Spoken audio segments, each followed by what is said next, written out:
Park Geun-hye receives annual reports from the Foreign, Defence and Unification Ministries. The main focus is on keeping the country safe in the wake of growing threats from North Korea. The European Parliament votes in favour of a resolution that strongly condemns North Korea for its latest nuclear test. It calls it a dangerous provocation that violated UN Security Council resolutions. Plus, in a video message to the World Economic Forum in Davos, President Park voices hope that Korean culture can take greater hold around the world. Stay tuned for these stories and more.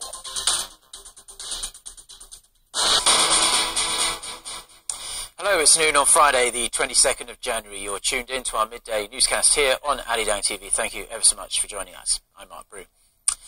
Our top story this afternoon, President Park Geun-hye has been receiving this year's policy briefings from the country's Foreign, Defence and Unification Ministries. Let's get the details from our Presidential Office correspondent Song Ji-sun, who joins us on the line from Cheongwa-dae. So, Ji-sun, North Korea and its latest provocation presumably dominated the briefings. Yes, Mark, as you'd imagine, that was certainly the case. Let's begin by knowing that before North Korea's nuclear test on January 6th, the theme for Friday's policy briefing had been building the groundwork for peaceful reunification. But that has since been modified to solid national security and steady preparation for reunification, putting greater focus on securing peace on the Korean peninsula following North's latest provocation. Despite the tough road ahead for inter-Korean relations, President Park asked for consistency. She said the timing of resuming dialogue is not as important as ensuring focus on securing peace on the Korean peninsula following North's latest provocation. Despite the tough road ahead for inter-Korean relations, President Park asked for consistency. She said the timing of resuming dialogue is not as important as ensuring there is a proper atmosphere and environment when it eventually happens. The President reiterated the importance of China's role in imposing strong and effective international sanctions on Pyongyang. She also proposed finding creative and diverse ways to encourage North Korea to denuclearize, raising the possibility of holding a long-stalled six-party talks minus North Korea. Back to you. Well, thank you very much, Song Ji-sun, for that report there from Cheongwa-dae. Now, for a more in-depth look into how the ministries in charge of foreign affairs, unification and defence are prepping to adjust to this shift in inter-Korean relations, Connie Kim reports. South Korea's top security policy this year is to firmly respond to North Korea's fourth nuclear test. 3 government ministries in charge of diplomacy and security presented their plans for Now, one of the perks of attending the World Economic Forum is the chance to enjoy some world-class food, entertainment and networking opportunities. And on Thursday night, local time, it was Korea's chance to shine. Our Kim Min-ji was there, and she filed this report from Davos.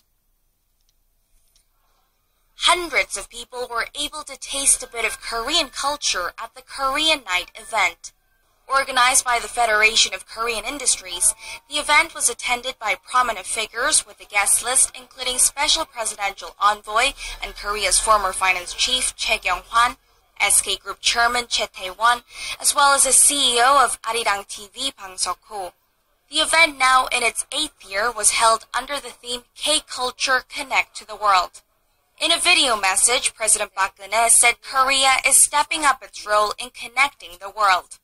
The power of culture to bring healing is advancing the cause of human happiness.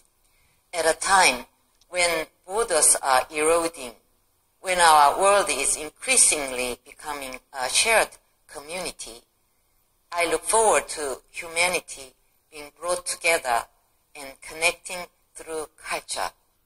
As the event aims to boost Korea's presence on the global stage, the organizers say the nation's private and public sectors will work together to further promote Korea's brand value. Kim Min-ji, Arirang News, Davos. Unfazed by mounting challenges like driving oil prices and China's slowing growth, Finance Minister Yu Il-ho announced a number of priorities he has elected etched in stone rather for the rest of the year. Hwang Jie shares that very short list with us. New Finance Chief Yoo Il-ho has made clear that he will put job creation above everything else he has on his to-do list this year. During his first meeting with economy-related ministers on Thursday, Yoo stressed the importance of completing structural reforms in order to attain this goal and vowed to pour efforts into the swift passage of a set of pending economy bills at the National Assembly this month. He also said the government will find fresh growth engines and breathe new life into the economy by balancing exports and domestic demand, some key issues reported during a policy briefing earlier this month. By carrying out key policies that were announced in the briefing, we will focus on realizing tangible growth for the public. In February, Korea will announce a set of measures to boost investment in new markets like biohealth and the sports industry. The government will also lay out plans to further promote promising consumer goods such as agricultural and beauty products in March as part of its effort to maximize the benefits of Korea's free trade deal with China. Although the finance minister did express concerns over the country's sluggish exports, coming mainly on the back of the slowing Chinese economy, he emphasized that Korea can find a way out by penetrating the construction market in Iran, where international sanctions have recently been lifted. Hwang Jie, Arirang News. Which has been infusing a large chunk of cash into its financial system to help support the economy from spurring capital exodus and ahead of Lunar New Year's holiday, the biggest holiday for the Chinese people. The announcement by the People's Bank of China Thursday marks the third cash pumping this week. For details, let's turn to our Shin Se-min.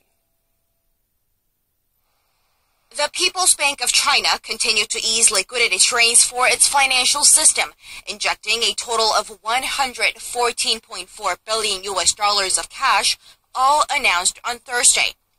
China's central bank said it would pump in 400 billion yuan, or $60 billion, using reverse repurchase agreements, the most in 3 years.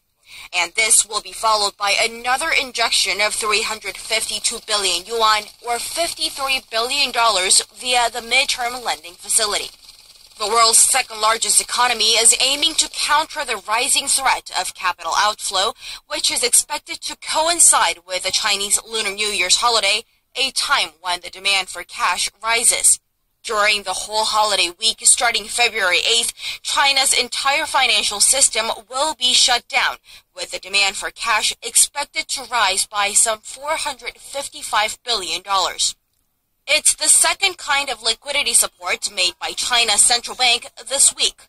Earlier on Tuesday, the People's Bank of China injected $91 billion into the banking system through short and mid-term loans to its lenders, a move considered a substitute for monetary easing. China has been trying to hold borrowing costs down to help prop up the economy without prompting a capital flight.